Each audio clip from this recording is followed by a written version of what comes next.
வணக்கம். ஒரு முக்கியமான விஷயத்த பத்தி நாம இன்னைக்கு பேச போறோம். ஒருத்தர் இறந்துட்டா அவரோட சொத்த வாரிசுகளுக்கு கொடுக்கறதுக்கு முன்னாடி இஸ்லாமிய சட்டம் எதை முதல்ல செய்ய சொல்லுது? வாங்க இத பத்தி கொஞ்சம் ஆழமா பார்க்கலாம். ஒருத்தர் இறந்ததுக்கு அப்புறம் அவரோட சொத்துல முதல் உரிமை யாருக்கு? இந்த கேள்வி உங்களுக்குள்ளேயும் வந்திருக்கலாம் இல்லையா? நாம பொதுவா என்ன நினைப்போம்? அப்பா அம்மா சொத்துனா அது நேரா பிள்ளைங்களுக்கு தான் போகும்னு நினைப்போம். ஆனா உண்மையிலே அப்படியா? வாங்க பார்க்கலாம். சரி, நாம இந்த முழு விஷயத்தையும் ஒரு வரிசையா பார்க்க போறோம்.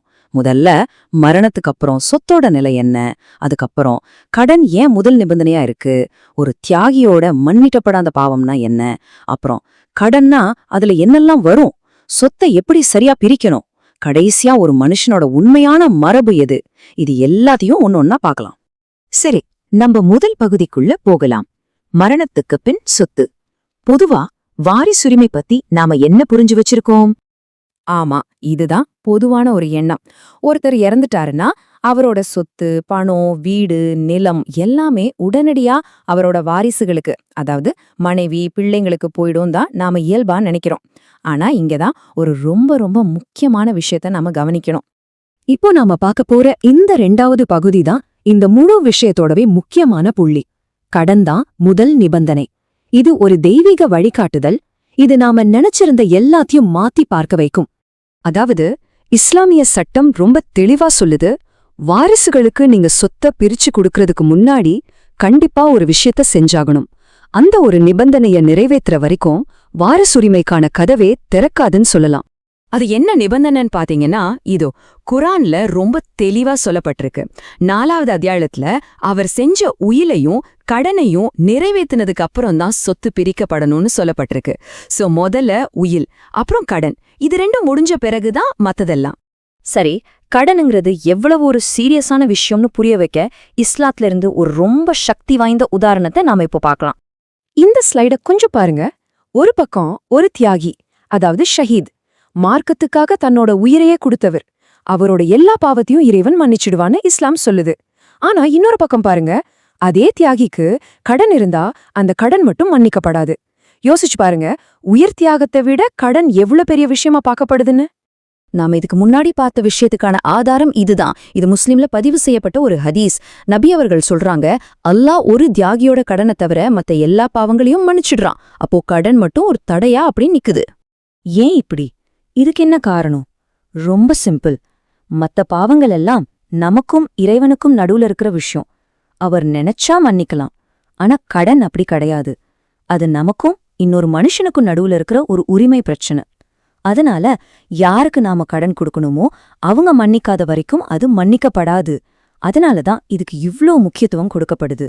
சரி, கடன் எவ்ளோ முக்கியம்னு இப்போ நமக்கு நல்லாவே புரிஞ்சிருச்சு. அப்போ இந்த கடன்கிற வார்த்தைக்குள்ள என்னென்ன விஷயங்கள் எல்லாம் வருது, அதையும் நாம தெளிவா தெரிஞ்சுக்கணும் இல்லையா? பொதுவா பாத்தீங்கன்னா இதெல்லாம் கடனா கருதப்படுது. மத்தவங்க கிட்ட இருந்து வாங்கின பணம், அப்புறம் மனைவிக்கு கொடுக்க வேண்டிய மகர் தொகை, அதாவது திருமண கொடை, அப்புறம் ஏதாவது நஷ்ட ஈடு கொடுக்க வேண்டியிருந்தா அது. இதுல செலுத்தப்படாத ஜக்காத்தும் கடனா இல்லையான்னு அறிஞர்களுக்குள்ள ஒரு சின்ன கருத்து வேறுபாடு இருக்கு. ஆனா மத்தது எல்லாமே கண்டிப்பா கடன் தான். இதுல மஹர்னு ஒரு வார்த்தை வந்துச்சு பாத்தீங்களா? சிலருக்கு இது புதுசா இருக்கலாம். ஒன்னும் இல்ல. மஹர்னா கல்யாணம் பண்ணும்போது கணவர் மனைவிக்கு கொடுக்கற ஒரு கட்டாய பரிசு மாதிரி. இது பணமாவோ பொருளாவோ இருக்கலாம். ஆனா இது சட்டப்படி அந்த பொண்ணுக்கு மட்டுமே சொந்தம்.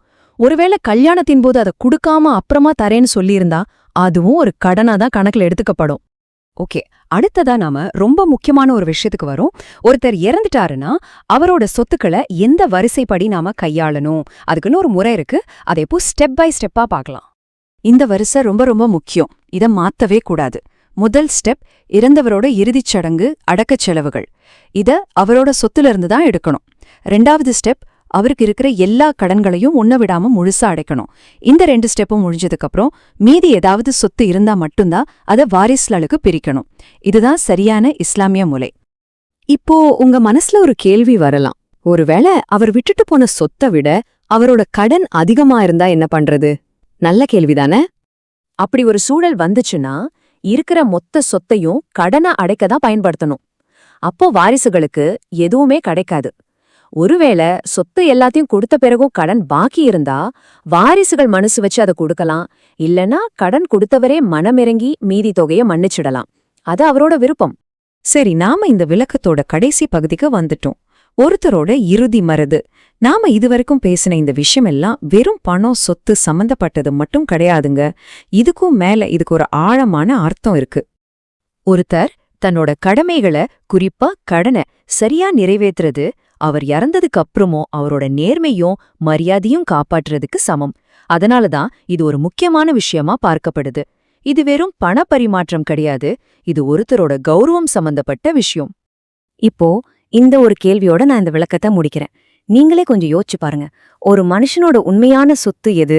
அவர் சேர்த்து வச்சுட்டு போற வீடு வாசர் பணமா, இல்ல அவர் வாழ்ந்த காலத்துல நேர்மையா நிறைவேற்றிட்டு போன கடமைகளா?